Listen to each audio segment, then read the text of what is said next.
நீங்க வெளியே தான் இருக்கான்னு போய் பார்த்து சொல்றீங்க.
கரூரில் விஜய் பிரச்சாரத்தில் ஏற்பட்ட கூட்ட நெரிசலை சிக்கி உயிரிழந்தவர்களுடைய விவரங்கள் வெளியிடப்பட்டிருக்கிறது. 39 பேர் தற்போதைய நிலவரப்படி உயிரிழந்திருப்பதாக அறிவிக்கப்பட்டிருக்கக்கூடிய நிலையில் இதில் 24 பேர் கரூரைச் சேர்ந்தவர்கள் என்ற தகவல் விவரம் வெளியிடப்பட்டிருக்கிறது. தற்போது நாம் பார்த்து கொண்டிருக்கக்கூடிய காட்சி, பிணவரைக்கு வெளியே காவலர்கள் உள்ள உயிரிழந்தவர்களுடைய பெயரை குறிப்பிட்டு இன்னாருடைய உறவினர்கள் இருக்கீங்களா அப்படின்னு ஒவ்வொரு பெயரை சொல்லி அவர்களுடைய உறவினர்களை அழைக்கக்கூடிய காட்சிகளை தான் நாம் பார்த்துருப்போம். தங்களுடைய அன்புக்குரியவர்களுடைய பெயரை கூப்பிட்டு பலர் அழைத்து கேட்டிருப்பார்கள். ஆனால் தங்களுடைய அன்புக்குரியவர்கள் இறந்திருக்கிறார்கள், அவர்களுடைய உடல் தான் இருக்குது, நீங்கள் தான் அவருடைய உறவினரா அப்படின்னு இந்த மாதிரியான சூழ்நிலையில் அவர்களுடைய அன்புக்குரியவர்களுடைய பெயர் கேட்கும்னு சற்றும் எதிர்பார்த்திருக்க மாட்டார்கள். இன்று காலையில், சனிக்கிழமை காலையில் எதிர்பார்த்திருக்க மாட்டார்கள். மொத்தமாக அந்த நிகழ்வே தலைகீழாக மாறி இருக்கிறது. 39 பேர் உயிரிழந்திருக்கிறார்கள். அவர்களுடைய விவரங்கள் வெளியிடப்பட்டிருக்கிறது.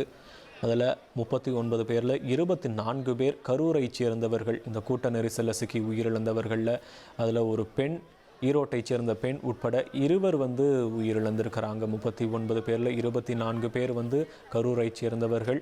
ஈரோட்டைச் சேர்ந்த 2 பேரில் பெண் ஒருத்தரும் உட்பட்டவர் இருக்கிறார். அவர்களுடைய விவரங்கள் தற்போது வெளியிடப்பட்டு இருக்கிறது. 5 குழந்தைகள், அதாவது 5 ஆண் குழந்தை, 5 பெண் குழந்தைன்னு 10 குழந்தைகள், 17 பெண்கள் உட்பட 39 பேர் உயிரிழந்த நிலையில் அவர்களுடைய விவரங்கள் வெளியிடப்பட்டு இருக்கிறது. பிணவரைக்கு வெளியே உயிரிழந்தவர்களுடைய உறவினர்கள் காத்திருக்கிறார்கள். பலருக்கு தெரிந்திருக்காது. ஏன்னா 39 பேர் உயிரிழந்திருக்காங்கன்ற தகவல் தான் வந்திருக்கு. யார் யார் உயிரிழந்தாங்கன்ற ஒரு விவரம் வெளியிடப்படாமல் இருந்தனால அங்கு அவர்களுடைய உறவினர்கள்லாம் பெரும் துக்கத்திலே தான் காத்திருப்பாங்க. நம்மளுடைய அன்புக்குரியவராக இருந்துடக்கூடாது அப்படின்ற ஒரு இயக்கத்தில் தான் அங்கு காத்திருந்தாங்க. பலர் கதறி அழக்கூடிய காட்சிகள்லாம் பார்த்தோம். இந்த நேரத்தில் உள்ள உயிரிழந்தவர்களுடைய பெயர்களை குறிப்பிட்டு காவல்துறையினர் அங்கிருந்து அவர்களுடைய இன்னாருடைய உறவினர்கள் இருக்கிறீங்களா வாங்க அப்படின்னு அழைக்கக்கூடிய காட்சிகளை நாம் பார்த்து கொண்டு இருக்கிறோம்.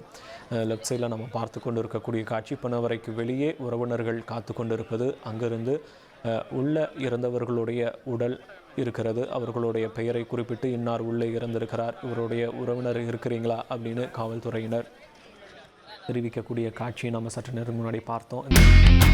இனி செல்லும் இடமெல்லாம் செய்தி. தந்தி டிவியின் வாட்ஸ்அப் சேனலை ஃபாலோ பண்ணினா செல்ல இருக்கும் இடமெல்லாம் செய்தி. இதோ QR கோட் இப்பவே ஸ்கேன் பண்ணுங்க, ஃபாலோ பண்ணுங்க.